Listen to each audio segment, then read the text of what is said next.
and welcome back to my podcast, Progressive Mindset, a show and a place that is positive, offers inspiration and is full of energy. I'm your host, Natalie Potts, and today I want to start by just saying a huge thank you to all of my listeners so far, and a little recap on where I said in the first 5 episodes I would be giving away a disc to people that shared their thoughts, shared this with other people and left me a review. And I have gone through, and a huge thank you to everybody on all the different platforms who have left reviews, and a huge thank you to Leanne Cooper, who wins a disc and a coaching session with myself.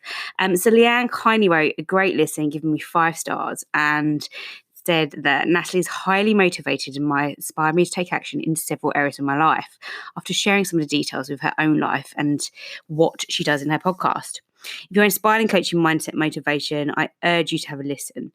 So really thank you so much for that. I'm really interested to know more about where you've taken action, which we'll do on our call.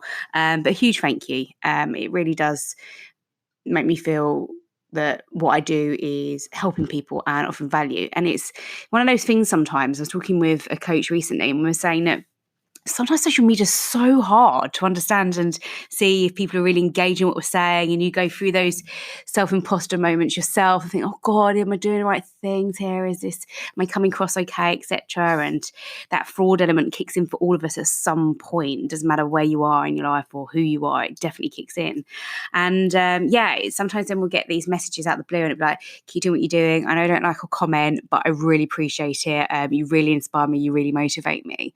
And they were sharing their kind of feedback from that as well as a coach. So I definitely know it's one of those things. And I know through the mental health work that I do that one of the biggest challenges we have is that we don't ever know we've made an impact, and we have to feel comfortable with that. And I always have a debrief after I've done my volunteering stint each week with one of the supervisors and the counsellors, and they're just saying like, how are you feeling?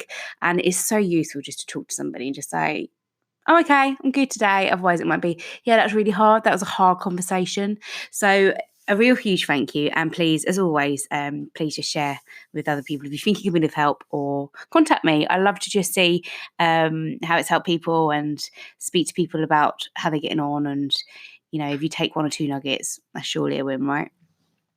So moving on today, I am talking to a friend now in my life. So the lady I'm going to be talking with on my podcast today is Helen Wilkinson, and we started collaborating, working together under a mastermind that we were both on last year, of which I'm now coach for, and we're working with fitness entrepreneurs. And very, very kindly, Helen agreed to come on my podcast, and she's just amazing. She's so inspiring to me. She's helped me massively at the beginning of this year. I got involved with Helen working one-to-one on just really looking at food, because I've been in such this world of routine, structure with the fitness and, the intensity of training, eating, weighing all your food. And it can be I did find it quite intense. Just for me, I did. Not everybody does. So yeah, I connected with Helen, and she really helped me just bring my love of cooking back into my life, and think that, there isn't cheat days, it's no good food, bad food, how you live a lifestyle, enjoying what you eat, seeing friends and not feeling that guilt about what you're going to eat, or that I can't eat this. So yeah, I hope you enjoy the podcast. Again, please share your thoughts, reach out to either of us. She's a great friend now, and I really value her in my life. So please reach out, and I hope you enjoy. So I kind of started, my whole fitness journey kind of started from when I ended school, really. And I was overweight during my teenage years, and I kind of decided that I was going to lose some weight in my teenage years, which I did. And then I got my career, went to uni, and kind of all the fitness stuff and everything kind of went out the window. Spent kind of 10 years kind of career-based, going up the ranks with teaching. 9 to 5 days were like 9 till 9 and life was major busy, and my kind of whole fitness went on the back burner, really, and my health to a certain degree. And then I hit 30, and sadly my marriage that I'd been in for 5 years broke down. And I was left on my own, and I got a dog, and he's probably next to me here now, and you might be able to hear him snoring. I do apologise. And I needed to walk him. I needed to get out. So I decided to kill two birds with one stone, and I decided to run with him. So I got into running first of all. You can hear him whinging, and which was great.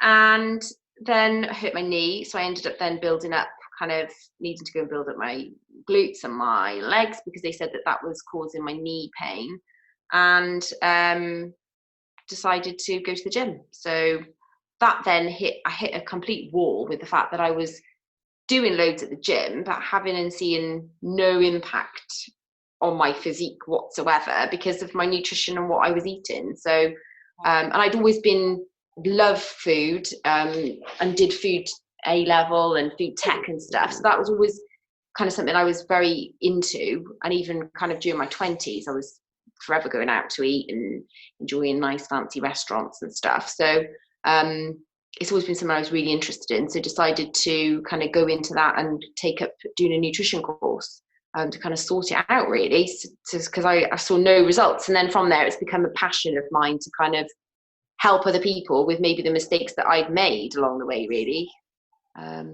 And that's what I do now as a sideline to my day job, which is a special needs teacher. Yeah, and I think, like you just say, that part of that 9 to 9 can really impact even people starting to think about, do I want to go to the gym? Have I got time for it and everything? And that it's always secondary to kind of our professions and things, or whether yes, and I was very career driven in my 20s, and that stood me in good stead now for the job I've got now. So that's, and I know people are often now in their 20s and their 30s, it's profession and their careers are kind of a major thing, especially like getting on the property ladder and things like that. It all has a massive impact on your finances and things. So, but it was just, I was going to the gym in spurts, maybe now and again, but I was going like 8 o'clock at night. Well, that's not really much use. For me personally, it wasn't much use to me. I just, by then, I just wanted to go to bed, really. So it is hard to fit it in, definitely. Yeah, and I think character-wise, we're quite disciplined, aren't we? We know what we want to achieve. We set goals, and then we work backwards. I think what was interesting with everything you do is the compassion for a start in terms of building that relationship, and just that it was a bit fun. And I started fitness, again, like I had a relationship that broke down, and I'd never even been to the gym in my life. And I was like, I started going, was petrified, and then just gradually started building it, got PT, started then looking at nutrition, started learning more about it. And, I absolutely love it now. And it's to the point where it's part of my life every single day. I have to do something around my fitness. I'm very focused on my nutrition. But it became for me quite process, and I was so disciplined with it that it wasn't fun anymore. Yeah. And that's, I can see how that would happen. Yeah, your programs offer that. I realised that I kind of stopped cooking, and that's why I like to look at, like I say, what people do, and I love that part of what you bring and you tailor it. And that's important. Yeah, I do. And I, the plans and things that I create are very specific to people's needs and goals, but also they're kind of whole recipes in themselves. So, it's not about, I want to make food fun, and I want people to enjoy what they eat, because for me, that's a massive part of it. If, I'm not a bro meal kind of girl. I'm not going to sit and eat broccoli, rice and veg, I'm afraid. It's not going to happen. So, and I try to kind of make it so that people, and I think people come to me because they see that I have a passion for food and to make things tasty and to make it, some people say to me, oh, do you, when I put pictures on my Instagram, or do you plan that? I'm like, no, literally, I cook it, I make it. Sometimes it works, sometimes it doesn't. And if it looks nice, I take a picture, great. But I always try and make my food look nice, because don't we all eat the first bites with your eyes, really? You're not going to want to eat something that's not particularly looking very nice. And I do kind of build up, I do feel that's something that I'm quite good at, is building up a good relationship with my clients and people that come to me, or who or even who are my followers, for instance, on Instagram, I do feel that, you know, they get to know me. And even sometimes the responses I get with messages, it's like, hi, Hel. And I'm thinking, I don't know this person. And they're already abbreviating my name, which I don't have a problem with. But it's almost like they just know me. So I do think that I do try my best to kind of just be myself. And, you know, and I think people kind of resonates with them that I've had struggles in myself, because a lot of people, especially my clients that I've had, they know me, they know Helen from her teens and her 20s, and she doesn't look like I do now, and she certainly didn't eat like I do now. And I think they think, well, if Helen can do it, then anybody can. And that's very true. It's like you say, it does boil down to kind of, you know, your determination, your attitude to it, and kind of making sure that your mindset's in the right place as well to do that. That's key, and that's again something that we spoke a lot about. And I think that kind of, I was very against that. You can't have balance, you have to have one thing or the other. And I think that, you know, we kind of explored that a bit in terms of what does balancing life, having the right mindset and achieving great things mean to us. Yeah, and I think that a lot of people come to me with the mindset of, oh, I can't have that because I'm now dieting, and I can't have that because I'm being good. And it's kind of that complete mindset shift, really. I've had to do it. And I think that, you know, so many foods are deemed as bad, alcohol, you know, you shouldn't have that. And people say to me sometimes, I've sat in a restaurant with my friends once, and they said to me, you're eating that? And I said, yeah. And it was a steak. And I was like, yeah, why? And they were like, yeah, but isn't that like bad for you? I'm like, no, like nothing is bad for you in terms of in moderation, you know. And people kind of think there is this kind of good bad attitude, and also there's this kind of, there's the flip side of that, where, you know, clean food and very healthy natural food has also got its kind of, you know, it's deemed as great, but people have no idea of like portion control of it either. And a lot of it is good, all the natural stuff. I'm an advocate of all of that, but it, again, portion size and kind of people's understanding of it, you know, as opposed to things like dried fruit and fresh fruit and things like that, you know, ones that are a lot more higher in calories and things. But I do try to kind of, my biggest kind of, can you hear the dog? I can, bless him. Yeah, I'm gonna go get him back on the sofa. So he's whinging at me. He wants a biscuit probably. It's kind of all about moderation, and nothing should be kind of off limits. And my kind of main thing is to re-educate people in that you shouldn't be depriving yourself. Life is about balance, because at the end of the day, this is a lifestyle that you're gonna create for life, so to speak. It's not about a plan for 6 weeks and then that's it. It's about I suppose it boils down to my background in education. I'm there to kind of help educate people, really, to kind of go, okay, well, this is what is this, I can have this, and change people's mindsets as well. I think those go hand in hand, really. If you can help to educate somebody, then that will also change and empower them. Then they can make their own mind up then, you know, and have the positive mindset around it. Because, as I say, so many things are deemed as bad. Do you think that society and even like the social media side of things putting a pressure on us, or do you think that we internally can find that pressure as well to put on ourselves? So I sometimes see there's a difference that, you know, I can let go of a lot of what I see, and I think that, but I still have an intense amount of pressure on myself at points. Yeah, I think definitely. Yeah, no, definitely. I think that, you know, a lot of what we see, you know, those kind of external factors that yeah, they have a massive influence.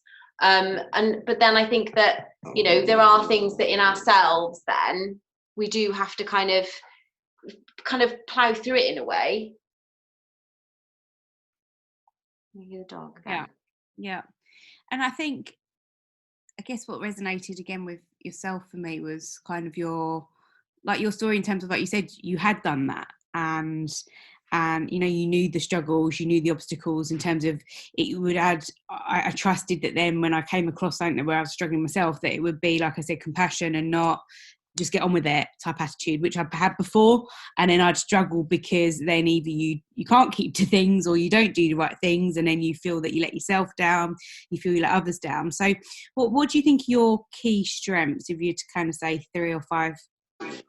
I think that kind of, that kind of supportive nature that I kind of have as well. Like, I can see a lot of the times when people do come to me, like you say, with an issue, I've probably more than likely been there myself at some stage. Yeah. And I think that having somebody who kind of is able to kind of be empathetic in that situation, massively helps. And I think that, being able to be coaching somebody is also kind of very much it's a two-way communicative relationship. I don't think you should be telling people. I mean, yes, there's the educational factor of, you need to tell people X, Y, Z, but also, you need that person to make up their own mind about a lot of things as well. And I think you need to let them come to their own conclusions, because at the end of the day, that is going to be have a bigger impact when that person's made up their own mind to something sometimes. So I think that communicative relationship, and I always say to clients, I'm always on the end of the phone if you need me. Although obviously running my day job alongside it is tricky, but I always try and get back to people as soon as I possibly can.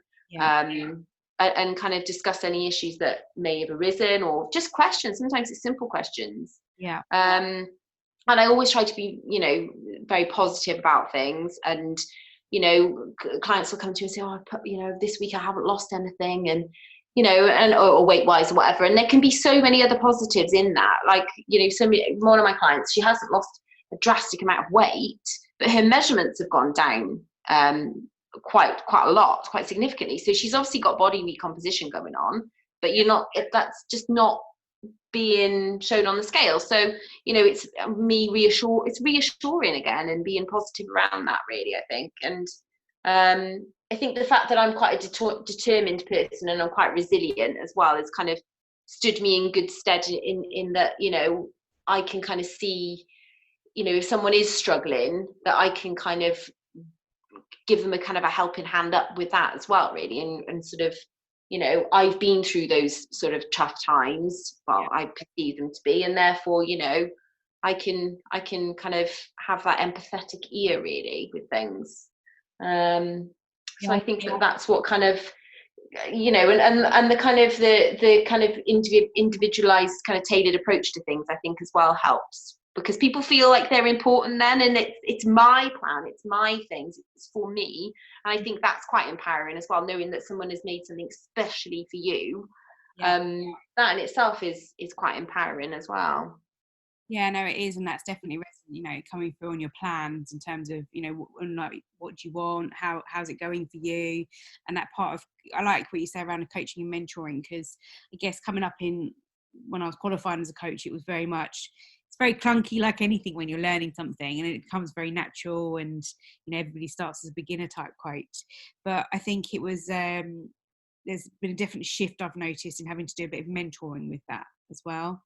And as you reframed it, the communication style that we have with our clients, I think, to kind of like empower them, showing up and being positive is just crucial, and leading by example in what you do and showing integrity. And these are, like I was kind of asking around the strengths part and support, and these are all qualities that people, they're all kind of mindset qualities as well, aren't they, in terms of how people can achieve their goals and what they want to do, and the perspective of life.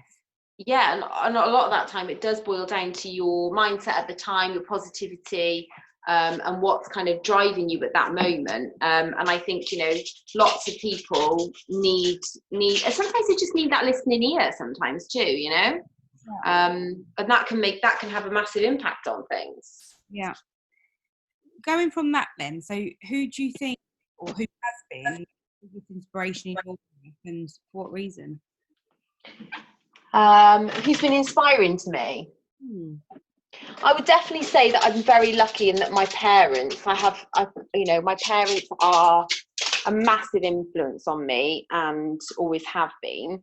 My mum, is is an amazing woman. She's the most selfless person I've ever come across in my entire life. And I think that she is so positive herself about things. And I think I get that from mum. I get that positivity about things. I get, you know, the kind of outlook that I have is definitely from my mum, and that supportive role. Because I think, you know, some of the jobs that my mum has had as well are kind of very similar to mine. And I think that we resonate with kind of, well, that whole part of my life, really. They are a massive kind of guide to me, both of them. And I think I get a lot of my qualities, my good qualities, from them too. So I think I mean, in terms of kind of like day to day, I mean, some of the children that I see and I've worked with in the past, I mean, goodness me, talk about inspirational little characters. You know, a lot of my job, I see things like that all the time, and people I've worked with, and even some of the clients I've worked with. You know, I think, goodness me, to achieve what they've achieved, and to be as motivated as they are sometimes. I mean, I'm very like that. Once I've set my goal on something, I'm very motivated to do it, and then I can create the habits and the routine around it to keep it going. And I think that sometimes when I see that as well, I think, you know, that in itself inspires me to do more and want to be better at my coaching, to be better at my job. And I think then that kind of, you know, keeps you going, doesn't it, really? Yeah, I definitely underestimated that, how much I can learn from my clients and the coaching sessions I do, and I'm writing down stuff thinking about, oh, that's kind of sparked this idea in my mind, or I need to get better at that, or I wonder how I could do that slightly differently. I just find that's why I love coaching, because I learn so much as well. And I used to think, you know, ironically, I used to hate kind of college stage of my life, and I just wanted to finish and go out and work. And now I look back and think, oh, I really wish that I absorbed more learning and loved it more than I did at the time. And I guess that moves me on to, if you were to kind of go back to your younger self and kind of give some words of wisdom or advice, what would that be?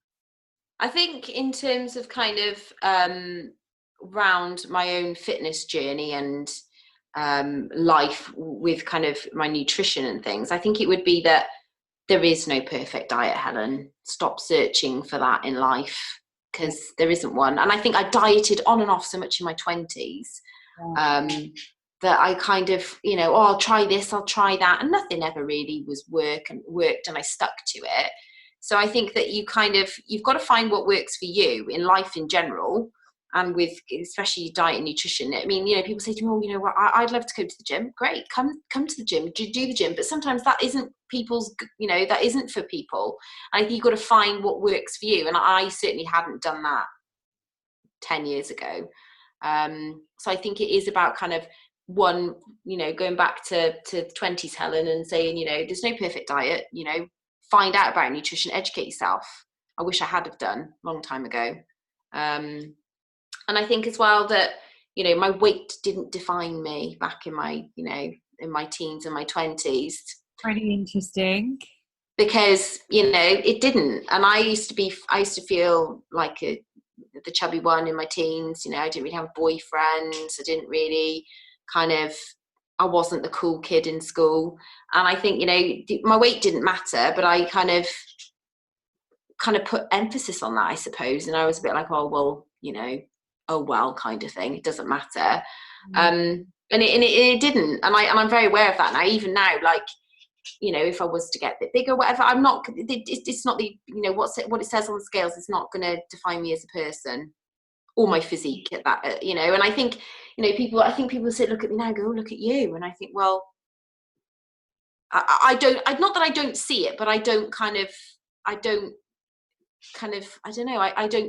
that is just not all about me. I've got a lot more about me than how I look and how fat or thin I am, you know. So I'm a bit like, it's a lot more about me than that, you know. And I think a lot of people just, that's their kind of go-to, isn't it? It's, yeah.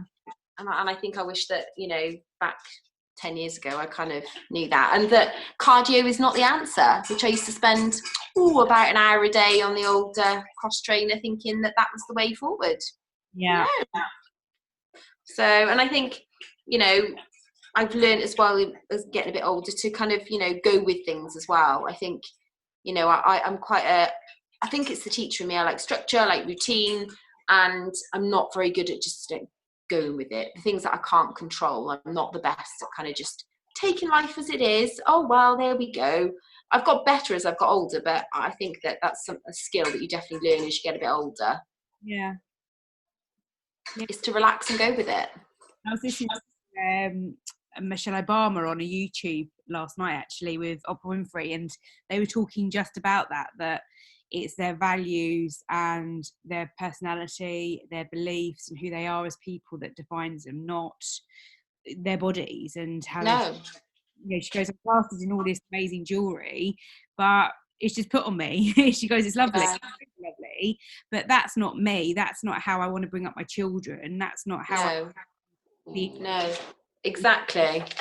And I think, again, it goes back to that pressure we put on ourselves to be what we just have this vision of what we want to be until I get there, or when I get this, when I get to this.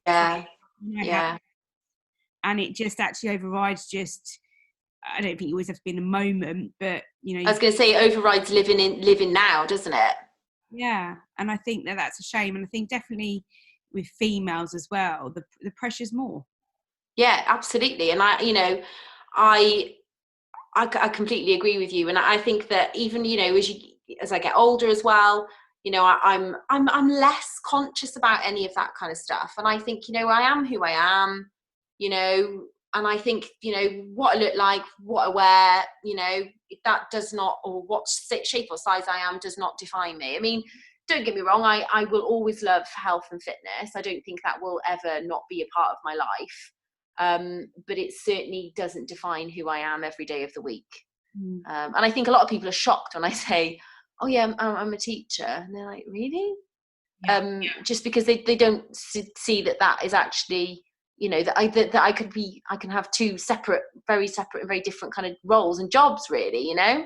Yeah, it's so interesting because I often get oh, are you a PT? Because of my shoe teachers, and I'm like, no. And they're like, well, what do you do? And I'm like, well, I coach, and, you know, I do different things. We focus more on purpose and, you know, perception, taking action and things, and your goals. And they're like, oh, I thought you're a PT. And so, yeah, again, it's that I do that because I need my own goals and I need my own, you know, looking at how I want to be as a person, and yeah, area, I guess. And it's a big switch off for me. You know, like you say, cardio is not my thing. no. Going to a gym and lifting weights and the feeling I get from kind of building on that, and the strength of the fact that I feel stronger physically and mentally in the game as well. Yeah, it's a great feeling for me, and everybody, I think, just needs to feel okay with finding their own thing. It doesn't have to. Exactly. And I stress that to clients and lots of people that I know, and they'll say, well, I'll try that. I mean, it's funny actually, because my friend I went to visit, who I've known I was in uni with, and I went to visit in Singapore last year, and she does lots of yoga, lots of Pilates, but she came to the gym with me, and a couple of times while she was overstaying, and she was like, oh, I thought this would be really boring. And I'm like, no, it's really not. You can do so many things at the gym. And she really loved it. And now she's taken it up, and she goes every day and she loves it. And she does it in addition to some of the other things she does. And and she was really shocked, I think, that how much she really enjoyed it. Yeah. And I think also that's the power of what we do in terms of sometimes, you know, I've worked with some clients, and when we reframe back to the start of our relationship and what we'd focused on as goals, they probably haven't even achieved some of those. No. Some people get hooked up on it. Well, I have to achieve my goals. And it's like, well, what have you learned? You know, what have been the strengths from this? And it might have taken them on a completely different journey. You know, I guess some people might, you know, I'm assuming as well, but sign up in terms of, I want this body image and I want to be this weight. Whereas actually, like you say, that actual journey of education, of understanding nutrition, game changer in their whole life. Yeah, exactly. And that's what I try to you know, a massive advocate of is this is not just about, yes, I do plans. Yes, that is what I do. but it's about setting you up for life. It's not, and it's educating you within that. And I mean, some of my clients, I've had some that I've had now since I started, and they've continued. And you know, they're like, I can't thank you enough for like teaching me these things, and how to portion control, and you know, how to get around things, and I don't feel anxious when I go out for meals anymore.